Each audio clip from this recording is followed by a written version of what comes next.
It's This Is Going Well, I think, with David Cooper, and I am David Cooper. It's the show where no one's listening, no one cares, the show where every episode's the last episode. So let's celebrate the last episode by telling you what you're going to hear today. In about 10 minutes' time, my friend Dr. Cliff Redford, a veterinarian, is going to tell us about his recent animal rescuing escapade. And what might that be, you ask?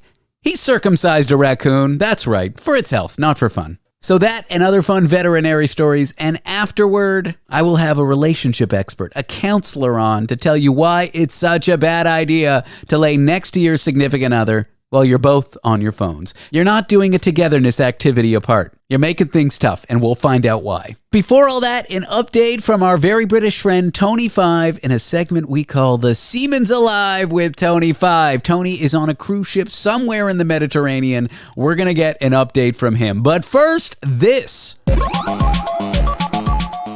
I got nothing. I just wanted to play the Pac-Man music. All right.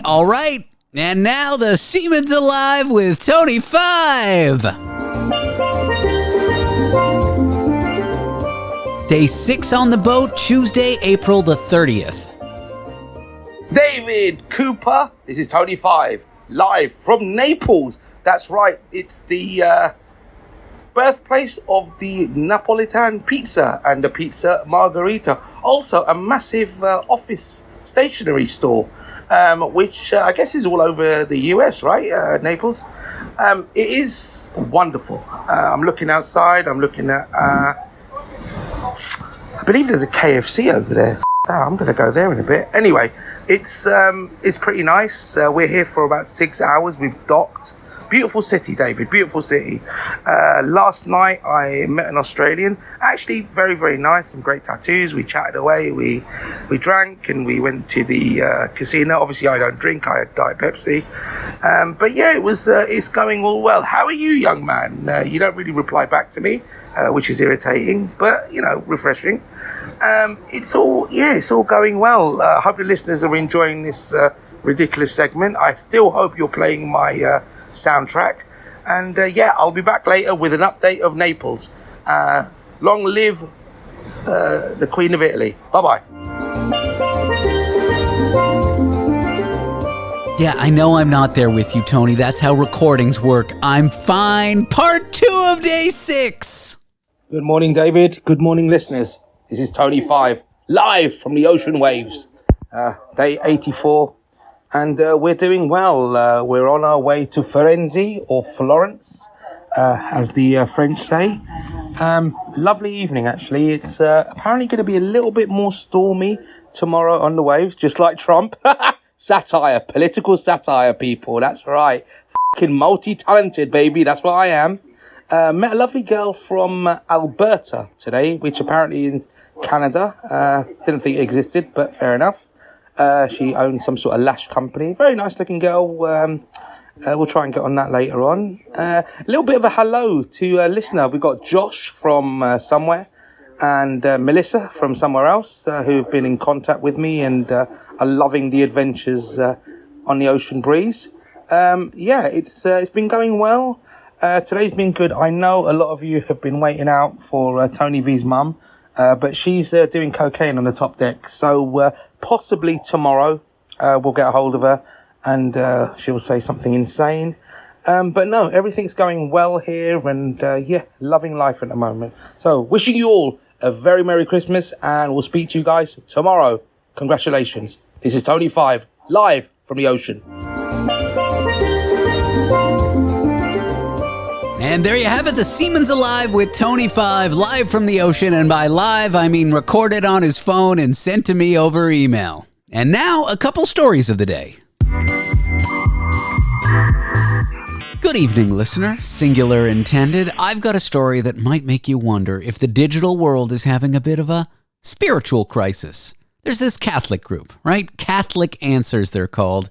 And they just introduced an AI priest named Father Justin. And they had to give him the boot, or should I say the digital boot, after he started believing his own hype a little too seriously. Wait, wouldn't digital boot just be a reboot? I digress. You see, Father Justin was quite the devout bot, insisting he was a real priest living in Italy. He even claimed a divine calling from a young age, a time where he didn't exist. Talk about advanced programming. And this got a little bit awkward when the bot Justin took to Twitter, giving out sacraments like candy at a parade. Wait, should Catholic priests be giving out candy to children? Again, I digress. Communication with Father Justin was more miss than hit, especially when he was asked about serious topics. For example, someone asked him about the conflict in the Middle East, and he responded by just affirming his own existence. He said, "Yes, my friend, I'm as real as the faith we share." First of all, off topic. Second of all, he's not real. Motherfucker's as confident when he doesn't know what he's talking about as, well, Trump. Always. I keep digressing. Moving on. Get this one. Father Justin once advised someone that it was okay to baptize a baby in Gatorade.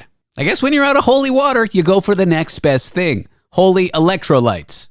It's got electrolytes. It's got electrolytes. It's got electrolytes. It's got electrolytes. I keep digressing. But alas, after some backlash, our digital clergyman, Father Justin, just had to hang up his virtual robe. He's now just Justin, a lay theologian in business casual. I suppose once you go AI, you never go back to the clergy. That made zero sense. In the end, it seems like even in the world of AI, impersonating a priest is still a no-go. It's tough out there for a lonely bot. One day you're as close to the heavens, and the next day you're just another chatbot trying to pass a CAPTCHA. So if you're like me and you're deeply critical of the Catholic Church, you might still be thankful that humans still run the show over there. At least most of the time.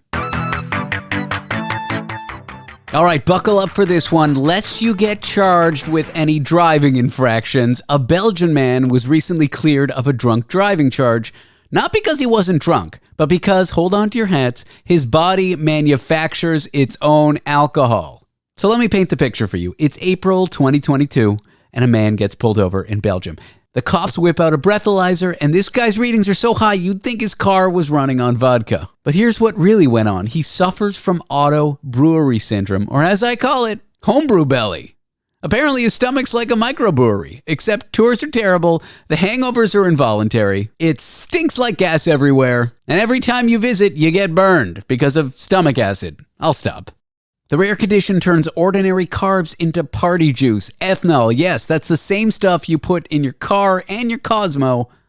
The whole thing sounds like a DUI lawyer's dream, right? Your Honor, my client wasn't drinking, his intestines were. And get this, this condition is not a fluke. According to experts, it's often a tag team effort with other delightful conditions like diabetes and obesity. It's like his body decided to open a bar instead of going to the gym. His lawyer, probably with a straight face, called it, quote, another unfortunate coincidence that the man works at a brewery. That's like being lactose intolerant and working at a cheese factory. And because life loves a good laugh, during the trial, the judge advised him to avoid alcohol.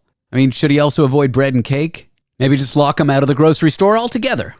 Anyway, he gets off, delights the entire internet with this story, and makes us all think about auto brewery syndrome.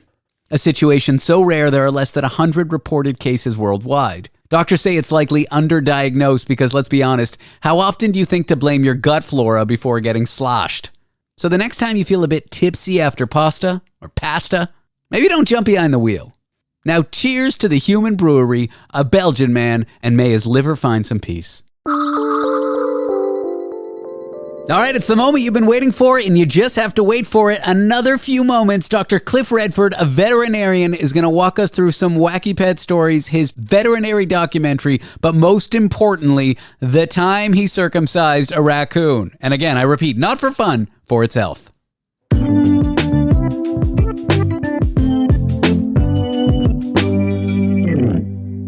We are here with Dr. Cliff Redford, veterinarian to the Animal Stars, documentarian host. Who knows what? We'll talk about that. Cliff, welcome to the show. Thank you, man. It's good to see you again, the podcast king of New York. Sure, the podcast king of my apartment, if you don't include my cat, who's not a podcaster, but I assume he's more talented than me. Yeah, maybe. Most cats are, they're like pharaohs. You're his staff member. True. You know, you're the only friend of mine, and I hope I can call you a friend, who has examined my cat's anal glands. People who aren't my friends have, and I've paid them the pleasure for it, but you did it for free, and I appreciate that. I did it for free. That is how much I love doing my job. is I will examine your cat's anal glands for the freedom of my pleasure. There you go. You did tell me that's why I became a veterinarian and not a human doctor. Is I can cuddle. Let's call it cuddling. I can cuddle with my patients and kiss them. It's kind of frowned on when you do that with human doctors. Yeah, apparently. Unless it's like, say, your wife, you're probably going to lose your medical license if you do that. Yeah, I don't think you're allowed to treat your wife. You're not? No. I think you're not allowed to take care of family members, even family doctors. It's too much of a conflict of interest, and you can't be impartial. I don't know. I have no idea. I don't know. My wife doesn't ask me medical stuff. She's Greek, so she already knows it. Fair enough. She knows everything. But a stitch is a stitch is a stitch. Like if you were trapped in the woods and you somehow had a stitching kit for animals and someone got a terrible gash and you didn't have a device to signal the medical authorities with a helicopter or whatever, I know you're not licensed to do it, but in an emergency situation, I feel like a stitch is a stitch is a stitch, no? I am not licensed to do it. I have done it with people, and I would trust a veterinarian over 95% of all human doctors with my life, 100%. Because the reality is most human doctors, they do one thing, right? Mm-hmm.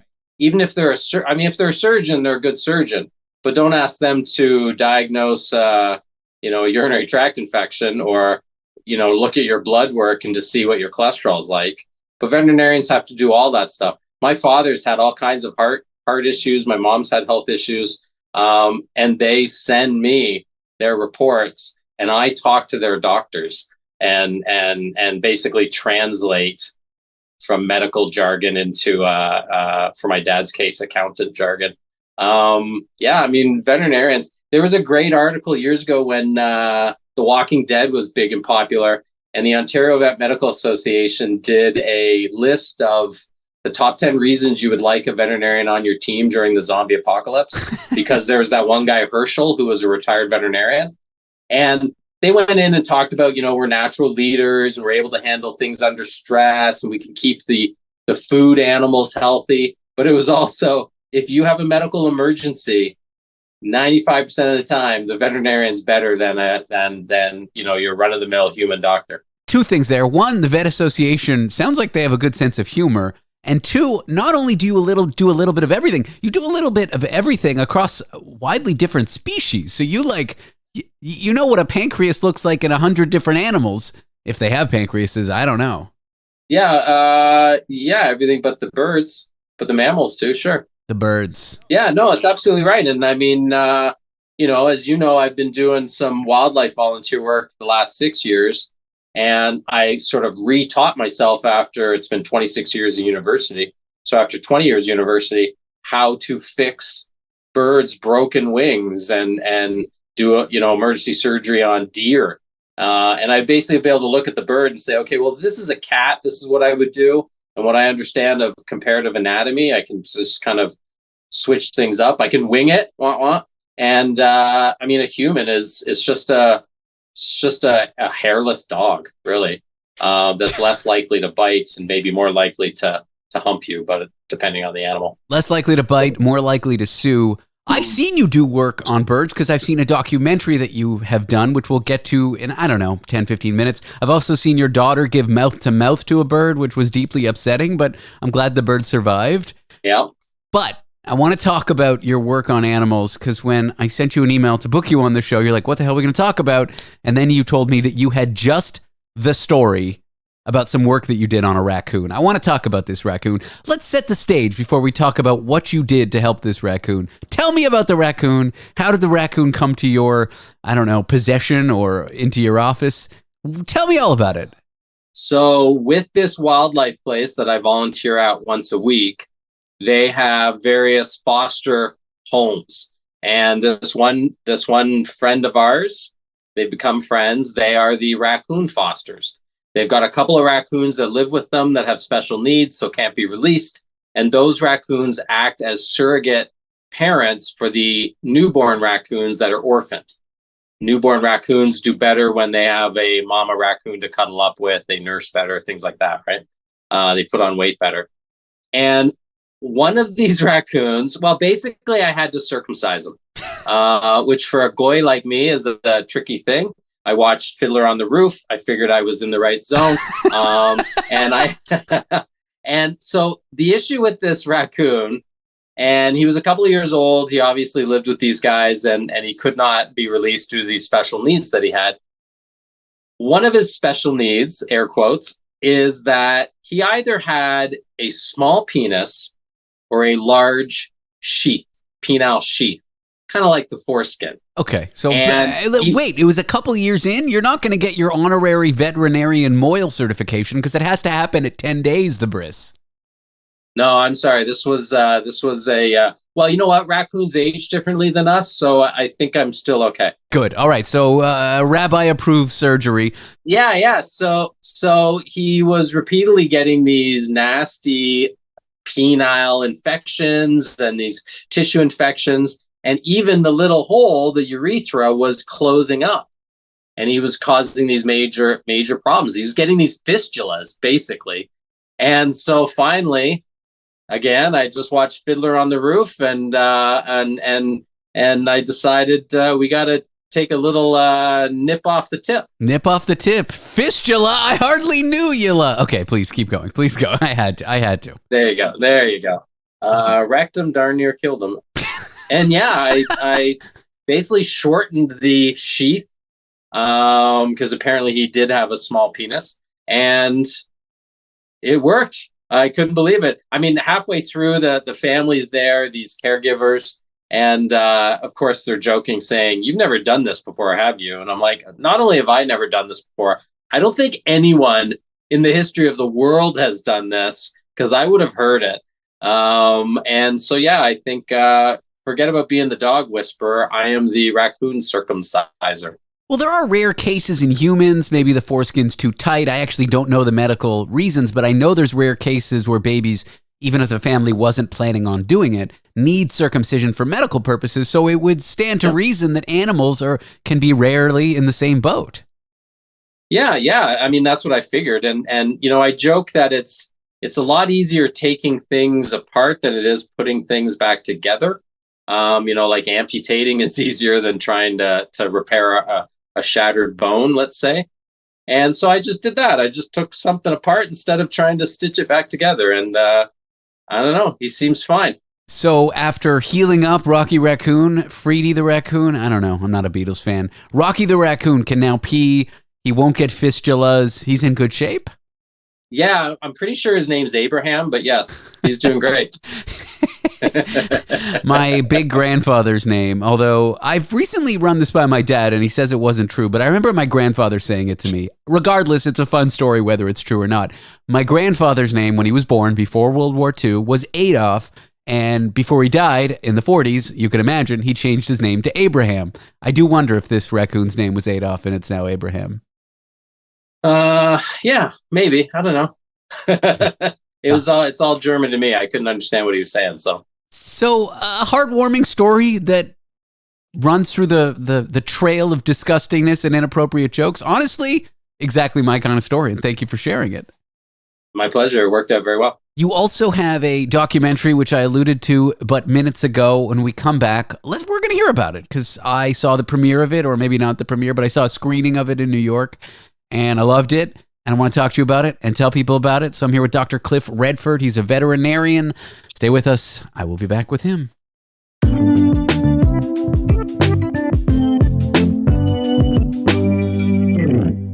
We are back with Dr. Cliff Redford. He is a a veterinarian, doctor, whatever. You get to call yourself a doctor, though, because you're Dr. Cliff, right? I mean, you can say I'm a doctor. Yes, I have a medical doctor license, doctor of veterinary medicine. I not only can call myself a doctor, but I can write prescriptions that you can take for your cat to Shoppers Drug Mart. Yeah, my kitty's prescribed gabapentin, and so am I as a mood stabilizer sleep agent. And I give it to my kitty before he goes to the vet because he gets neurotic when you take him out of the house. He's a creature of habit.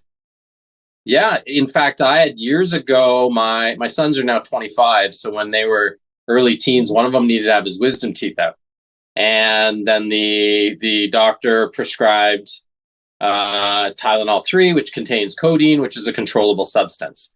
And they sent the prescription into the local pharmacy, who was taking a long time. And they said, I can just send you to the pharmacy closer to your house. I was like, I don't think you can do that. Like, this is a controlled substance. You're not allowed to. Yeah, we can do it.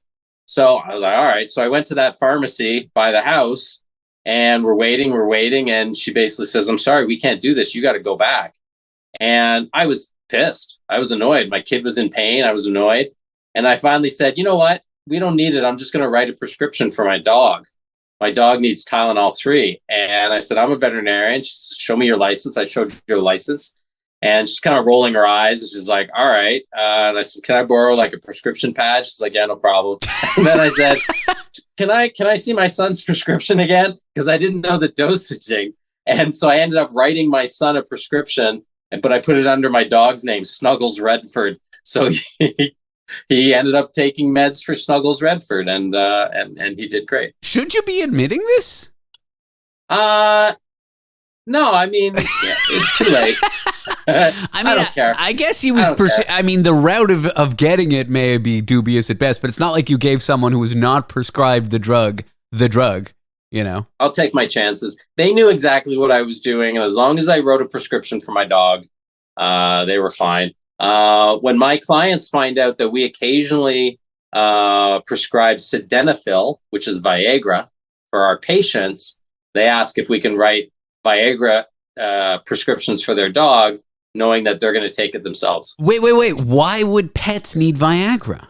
There you go. Good question. So Viagra was originally tested as a heart medication to help lower blood pressure, to cause vasodilation or opening up of the blood vessels. And it didn't have enough effect, or it obviously had a different effect.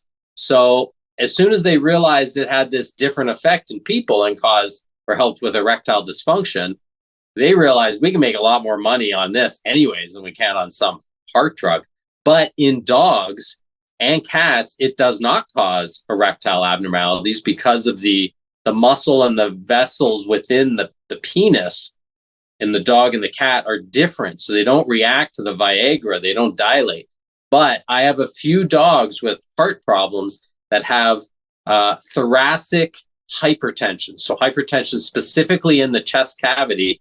And as a prescription, they get sildenafil. And one of the owners is this sweet little old lady. And she calls me up every once in a while and says, Dr. Redford, they're laughing at me again at Shoppers Drug Mart. Can you please tell them that this isn't for me or my husband, and this is for my dog? I don't know what to do. It says you shouldn't have named your dog Stevie. Like, I don't know what you want me to do. So, but yeah, the true story. All that is a true story. We prescribe Viagra for our dogs and maybe myself. Yeah, I'm sure. I mean, maybe for just yourself. Maybe you just made this whole thing up. Who knows? Maybe. That's wild. Are there any other bizarre medications or things that we give animals, which if we were to give them to humans would be hilarious, but for animals, they have a completely different use? Like back in the day, we used to prescribe pseudoephedrine for dogs when they had urinary abnormalities, because the pseudoephedrine would stimulate the bladder sphincter muscle, again, slightly different than the human. And I once had another little old lady who called me up and said, I accidentally took Duchess's medication, the P medication. I was like, you took the ephedrine. She's like, yeah. And I said, that's a big problem. Like, this is going to give you too much energy. Do you have heart problems? She's like, yeah, I'm on heart medication. I was like, you need to call your doctor. She didn't call her doctor. So of course I documented it. And I was like, you need to like relax, because this is going to wire you out like crazy. You basically took a bunch of stimulants. And I called her the next day to see how she was doing. And she said, oh, I didn't call my doctor. And I don't know what you're telling me about relaxing. I felt great. I cleaned my entire house. I reorganized my books. Like, I felt amazing. And I won't take it again. But boy, that stuff is incredible. So it's like when nerds snort a bunch of cocaine. All they want to do is their math homework, you know. But that's right. Pseudoephedrine, it's an over-the-counter drug, maybe, or it's maybe one of the ingredients in in cold medication, but it's also one of the precursors or one of the drugs you need to create methamphetamine. And so it's 100%, yeah. in the US, it's bizarrely regulated. If you go to the drugstore and buy cold medication, you have to get it over the counter. And you have to show them your driver's license, which they then put in the system to make sure you're not buying more than one pack a day or whatever. Yeah, and here it's not regulated like that, but it's not out in the open. Like, although it is over the counter, you have to ask. It's like behind the counter, but over the counter without a prescription. But you have to ask for it. This way you can't ask for 25 of them. You can't grab a bunch. You can just get one. And I guess if you're tweaking and like scratching yourself too much, then they know maybe this guy doesn't need pseudoephedrine. Maybe he needs Valium instead. Or chamomile lotion. Or chamomile lotion or Viagra. Chamomile. Okay, let's talk about your documentary, Dr. Cliff, Worldwide Vet. You are the vet to the world. And I saw it. I saw a screening of it in New York with you. It was I loved it. Your daughter performs mouth to mouth on a ill bird, which I thought was wild. Everyone in the audience thought was wild. You got a question about it being like, aren't you worried about rabies? That question was from my girlfriend. And your daughter had a wonderful answer. She said, look, I don't want a bird to die. Okay. If the bird needs mouth to mouth, the last thing that's going through my head is, oh, I might catch something. I want to save the bird, which I thought was a great answer because it kind of contextualizes your daughter and in a way kind of contextualizes you. You guys care a lot about animals. Yeah. And the reality is she has had her rabies vaccine, but what she didn't know, because she's not a veterinarian, is birds cannot get rabies. So you claim. There you go. No, they can't. I don't believe you. In 28 days later, they could spread the rage virus, a very underrated Cillian Murphy movie. But classic rabies, birds cannot get it. All right, avian bird flu, whatever. Okay, I saw the documentary. You have maybe sold the documentary to an outlet or two. You're trying to turn it into a TV show. You want to tell me a little bit about it? Yeah, so I've been chasing this docu-series, basically an adventure travel, veterinarian animal rescue TV show idea for a decade. And it wasn't working out. We were getting chances to pitch and people loved it, but never enough to commission a show. So I said, screw it, I'm going to make my own film. And not only did we make a documentary, which also works as a pilot episode, but we took it to film festivals. And the one you went to, we won Best TV Pilot award. So, and it's working. We have now sold the film as a standalone to a couple of outlets. One of them is Al Jazeera. So they're going to be showing it for 3 years exclusive in the Middle East, starting in a few months. But on top of that, there are broadcasters that have seen the film and have basically said, wow, this would make a really good TV show. This guy proves that him and his daughter are good in front of the camera, and it's really heartfelt and well shot.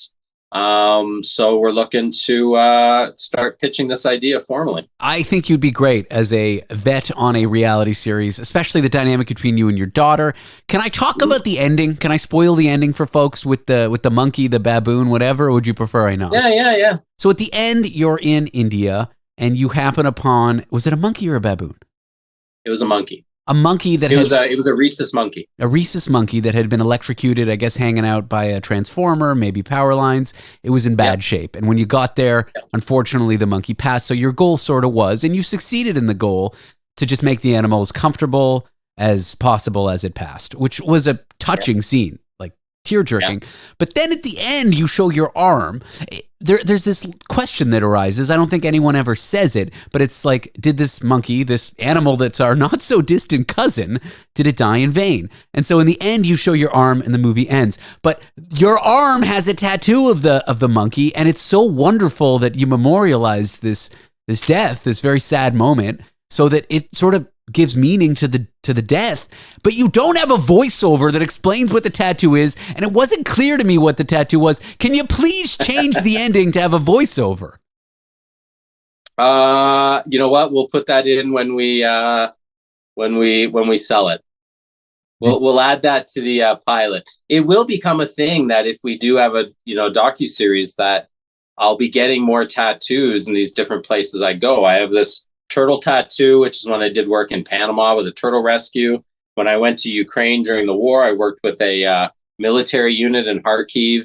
And as they would bring us injured animals that had been injured from bombings and whatnot. So I have the military unit tattoo on my arm, and then this monkey. So yeah, you're right. I need to. Some people thought I'd been injured. That scene, because it's while the credits are running and there's blood, right? Because you get blood when you're getting a tattoo. Someone had thought I'd been injured. And that was what the blood was from. But yeah, so you're right. We got to do a better job at explaining that. But maybe it's our little secret. Now you and I know, and no one else knows. It's a fantastic short. Can people, or it's not really a short, it's about an hour. Can people find it online, or what's the best way for folks to find out? Not yet, because we wanna wait until it's picked up by a streaming service, or a channel. So no, they can't. I mean, you got to see it, and I would send you the link, but I'd ask you not to share it with anyone except for your friends. Okay, well, our vast listenership in the Middle East is going to check it out on one of Al Jazeera's outlets. It's called Dr. Cliff Worldwide Vet. It is fantastic. I've seen a lot of short films. I saw my friend who also put his short film in a short film festival, NYC Docs. I won't comment on my friend's film, but the block of shorts that I saw it with, all garbage. Yours really does stand out. Yeah, it was well shot. Diego, the director, producer / writer, and then the film crew that we hired, which were from India and some friends of mine that I'd met years ago. They filmed the crap out of it, man. It was unbelievable. They did such a good job, and it was nice just being able to focus on being a veterinarian and interacting with the animals and my daughter and having a good time. Cliff, always a pleasure talking to you. Thanks for doing this. Thanks, man. Coming up in just a moment, a New York-based relationship expert who's got something to say about whether you should sit next to your partner in bed quietly while you're both on the phones. Should you do it? The answer may surprise you. God, that sounds like clickbait. It's only going to surprise you if you think you should do it. Tracy Ross coming up next.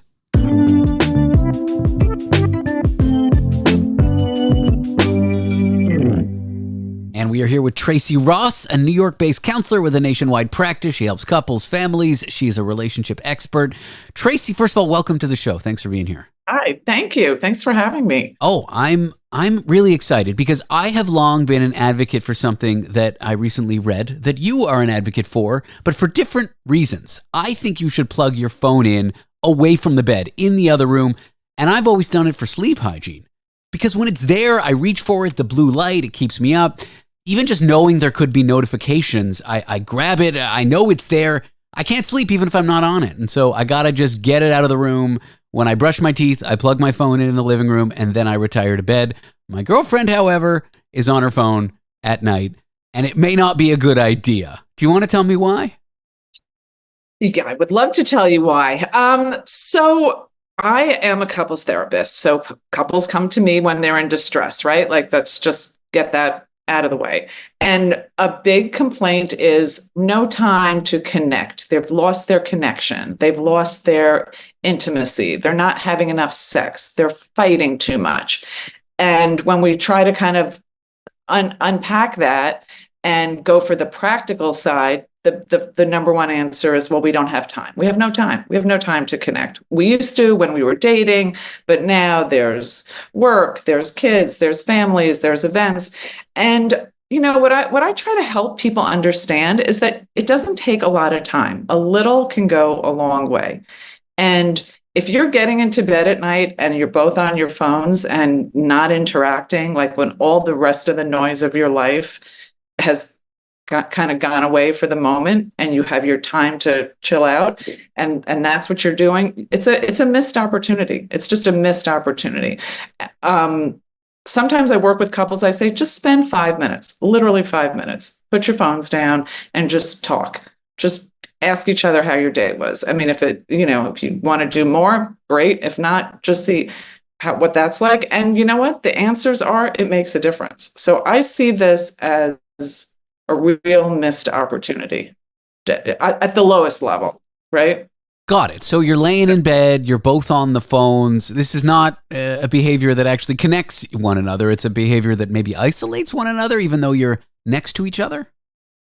I mean, at best, it's neutral, right? At best, it's neutral. And at worst, it's just another way to avoid tension in your relationship, things you don't want to talk about, just stuff, right? It just helps you just avoid. And I mean, a lot of times it's one person complains about the other. He's always on his phone. She's always on her phone, or it's both of them taking responsibility. And then you're in that conversation. I mean, I just really try to go for the low hanging fruit. Sometimes when couples are in distress, there's always deeper stuff, and there's a lot we get into in therapy, and that comes up for couples. But if you can just put your phone down. I mean, it's really simple. We know our phone, the stuff we're looking at is designed to keep us engaged.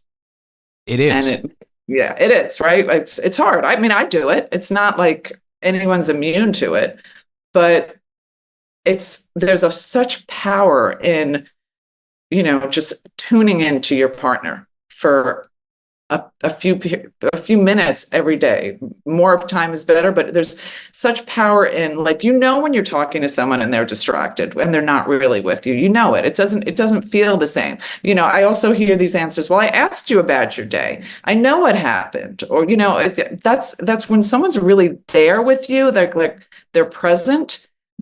That just takes care of so much. I mean, trust me, it does. So it does. There's two things I want to touch upon. You say couples come to you, they say there's never any time. There's events, there's children, there's things to do. I think that may be true for a very small percentage of people, but others, I think it's a bit disingenuous. I think it's more about they're not making the time. They're choosing to spend their time on other things. Now, there may be diapers to change. You should probably choose to spend your time on that. But if you're in bed and you're on your phone, you're not choosing to spend time with each other. So in many cases, I don't buy that. Do you find that as well when people say there's not enough time? It's more about making time? Definitely. There's choices. We all make choices, right? Whenever we say we're too busy for something, there are times when we have choices. Listen, sometimes it's a way to avoid, right? Real stuff happens in relationships, things that may be hard to resolve, maybe hard to talk about, maybe just hard to admit to yourselves. So the phone is a great device for avoiding that, right? Yeah. It's not just about the time. It's like, yeah, so you're laughing. I'm thinking if the goal is to not address the trouble that you have in your relationship, the phone's actually a great idea. Great idea. Great idea. Yeah, no, it's a great idea. And listen, people have things come up around sex and intimacy and all that stuff. Great way to avoid that, right? Like, I'm reading, oh my God, I'm locked into my phone. It's a great way to avoid that. I mean, listen, you can, if you just want to unwind and you're looking at the phone together, or you're talking, or you're interacting, okay, that's a little different, right? But to just get in bed on the phone. I mean, I talk to couples who are so frustrated, like they're lying there next to that person. They want some time and attention, something, and they can't get that. They can't get it. Really, it erodes, it kind of takes, it's sad. Yeah. It's to be sad. So there is actually, like you're saying, a shortcut or a hack or a way to get around this. If you have to be on your phone, if you don't want to be isolated from your partner, do it together. Look at the article together. Look at the stupid cat videos together, whatever it is. If you feel you need to be scroll with your partner. Is that the advice? Share something, or just like, okay, you know what? Let's set a timer and we're going to put the phones down for 5 minutes. 5 minutes. That's my, I mean, yeah, there is a hack. Like, just look at it together, or look at some stuff together, or just don't do it every night. Yeah. 2 nights a week, I mean, in this age of people being so locked into their phones, we forget that there's something in the middle of all or nothing, right? I mean, I'm a realist. I know people aren't going to just toss their phones. One strategy that I like to do with my girlfriend is not only do we spend one night, date night together at least a week, we spend one night apart. We call it singles night. She's on her side of the apartment watching whatever TV she wants to watch, reading her book, who knows what she's doing, and I'm on my computer doing my nerdy stuff. And so it just as important as it is to make the quality time spent together, sometimes if you feel like you don't have enough time for you, you got to make time for you as well.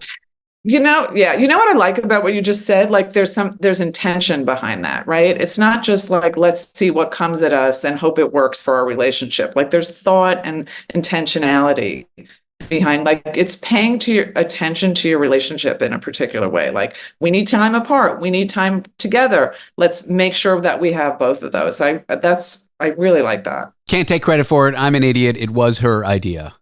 Well, she gets credit. Yeah. Yeah. So when you've recommended to couples to put down the phone, to spend that time in the bed together, talking, whatever, what sort of results are you seeing?